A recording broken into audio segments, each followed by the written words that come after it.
दोस्तों, information technology के विकास के साथ जहां कई अच्छी बातें हुई हैं, वहीं इससे कुछ साइड इफ़ेक्ट भी पैदा हुए हैं। खासकर मज़हब के मामले में अब ऐसे ऐसे सवाल लोगों के सामने खड़े किए जा रहे हैं, जिनके अपने विश्वस्त धर्मगुरु से सही जवाब न मिल पाने की वजह से उन लोगों का विश्वास धर्म से ही डिगा जा रहा है। फेसबुक की मित्र सूची में शामिल एक साहब ने कुछ दिनों पहले मुझे बताया कि उन्होंने 2 साल पहले इस्लाम का त्याग कर दिया है। पूछने पर उन्होंने बताया कि इस्लाम पर अविश्वास की ये वजह थी कि मुस्लिम शरीफ में एक हदीस है, उम्मुल मोमिनीन हज़रत आयशा सिद्दीक़ा रज़ी अल्लाह ताला अन्हा ने फरमाया कि पहले अवतरित नियम के अनुसार 10 बार और फिर बाद में बदले गए नियम के अनुसार 5 बार एक ही औरत के द्वारा 2 अलग अलग परिवारों के बच्चों को दूध पिलाने से उन दोनों बच्चों में दुग्धजात संबंध स्थापित होने की आयतें कुरान में नाजिल हुई थीं। और ये आयतें कुरान में नबी सल्लल्लाहु अलैहि वसल्लम की वफ़ात के वक्त तक भी पढ़ी जाती थीं। अब उन साहब का ये कहना है कि हदीस में कुरान की जिन आयतों का जिक्र है, ये आयतें उन साहब को कुरान में ढूंढने पर नहीं मिलीं। अपने इलाके के किसी मुफ्ती साहब से इस बारे में उन्होंने पूछा तो मुफ्ती साहब ने कोई जवाब ही नहीं दिया। इसलिए कुरान की प्रामाणिकता पर उनको शक हो गया और उन्होंने इस्लाम का त्याग कर दिया। मैं इस बात पर यकीन करके कि ये भाई साहब सच बोल रहे हैं, उनकी आपत्ति का जवाब मैंने उनको दिया था और वही उत्तर मैं आपको भी बता देता हूँ। देखिए, जिस हदीस पर आपत्ति जताई गई है, उस हदीस में सबसे पहले ये बात समझ लीजिए कि कुरान की प्रामाणिकता को मुस्लिम विद्वान हदीसों के आधार पर सुनिश्चित नहीं करते, बल्कि हदीस की प्रामाणिकता को कुरान के आधार पर सुनिश्चित करते हैं। और कुरान में जब अल्लाह ने इसकी सुरक्षा का वादा कर लिया है, तो इसके खिलाफ जाने वाली किसी हदीस का कोई मतलब नहीं रह जाता जिसकी बात कुरान की बात के विपरीत जाती हुई दिखे। ये एक साधारण नियम है जिसके बाद इंसान बिना किसी उलझन में पड़े सुकून से अपने धार्मिक कर्तव्यों को पूरा करता रहता है।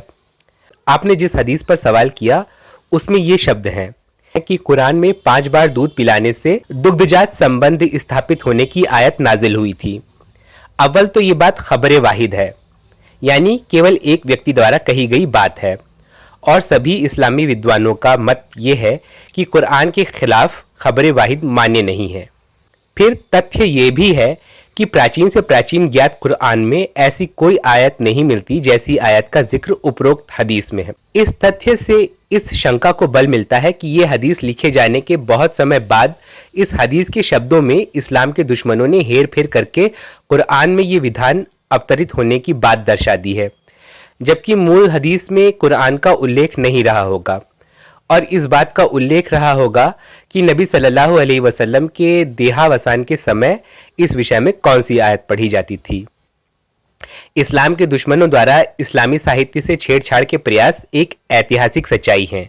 दुश्मनों द्वारा हदीसों के शब्दों में हेर फेर कर पाना इसलिए मुमकिन था क्योंकि हदीसें आम जन की किताब नहीं थीं, बल्कि इन तक इस्लाम के बहुत छोटे से उलमा वर्ग की ही पहुंच थी। दूसरे, हदीसों को कंठस्थ करके अपनी याददाश्त में भी नहीं बिठाया जाता था, इसलिए दुश्मन किसी भी हदीस के कुछ शब्दों में हेर फेर करके अर्थ का अनर्थ कर सकते थे, जबकि इसके विपरीत कुरान प्रत्येक मुस्लिम व्यक्ति के पास मौजूद रहने वाली और हमेशा पढ़ी जाने वाली और अनगिनत मुस्लिमों द्वारा कंठस्थ की जाने वाली किताब थी। पूरी की पूरी किताब मुसलमान बाय हार्ट याद कर लेते थे, तो कुरान में चुपके से परिवर्तन कर देना असंभव था। हालांकि कुरान में भी गलत बातें डालने के असफल प्रयास कई बार किए गए और हदीसों को बदलने के प्रयास भी कई बार पकड़े गए। इसी कारण हदीस अध्ययन के कई सिद्धांत विद्वानों ने तय किए हैं ताकि किसी विषय की हदीस की सही शिक्षा तब भी मालूम हो सके जबकि उस हदीस के शब्द अनियमित दिखते हों या किसी हदीस के शब्द सुस्पष्ट ना हो। इन नियमों में सबसे परिचित नियम तो यही है कि हदीस को एक से दूसरे रावी तक पहुंचाने वाले हर एक व्यक्ति के सदचरित्र और सच्चा व्यक्ति होने का विश्वास रहने पर ही हदीस को प्रामाणिक माना जाए। इसके विपरीत यदि हदीस पहुंचाने वाला कोई रावी ऐसा है जिसके चरित्र के बारे में अन्य स्रोतों से कुछ पता नहीं चलता, तो ऐसी हदीस को संदिग्ध माना जाए। ऐसे कई कारण हो सकते हैं जिससे रावियों की चेन मजबूत होने के बावजूद हदीस के शब्द जाने अनजाने मूल रूप से बदलकर अनियमित हो जाएं। इसलिए सबसे सुरक्षित नियम यह है कि कुरान के विपरीत जाती प्रतीत होती हदीस पर कुरान की बात को वरीयता दी जाए। इसके अलावा किसी भी विषय की एक हदीस की सही शिक्षा ज्ञात करने के लिए उस विषय की कई अलग अलग हदीसों का अध्ययन करना चाहिए और फिर इनकी बातों का एक दूसरी हदीस से मिलान किया जाए, तब उस हदीस की सही शिक्षा का पता चलेगा। क्योंकि ऐसा कई बार होता है कि अनेक जगह हदीस में किसी वृत्तांत का संक्षेप में वर्णन होता है और पूरी बात की जानकारी के अभाव में उस अकेली हदीस को पढ़ने वाला व्यक्ति दिग्भ्रमित हो सकता है। चलिए अब हदीस अध्ययन के इन नियमों के अनुसार ही इस हदीस के बारे में जान लेते हैं कि वास्तव में यहाँ किस बात का जिक्र है। देखिए, जिन लोगों को इस्लामी साहित्य के गहरे अध्ययन का शौक होता है वो लोग थोड़ा ही इस्लामी इतिहास पढ़कर ये बात जान लेते हैं कि हदीसों के अनेक वृत्तांत ऐसे भी हैं जो कभी कुरान का हिस्सा नहीं थे, बल्कि उस समय के लोगों के लिए विधान थे, क्योंकि उस समय के कानून को अल्लाह ने एक झटके से नहीं बल्कि धीरे धीरे बदला, ताकि नए नए इस्लाम ला रहे लोग पुरानी आदतों से धीरे धीरे करके छुटकारा पा लें।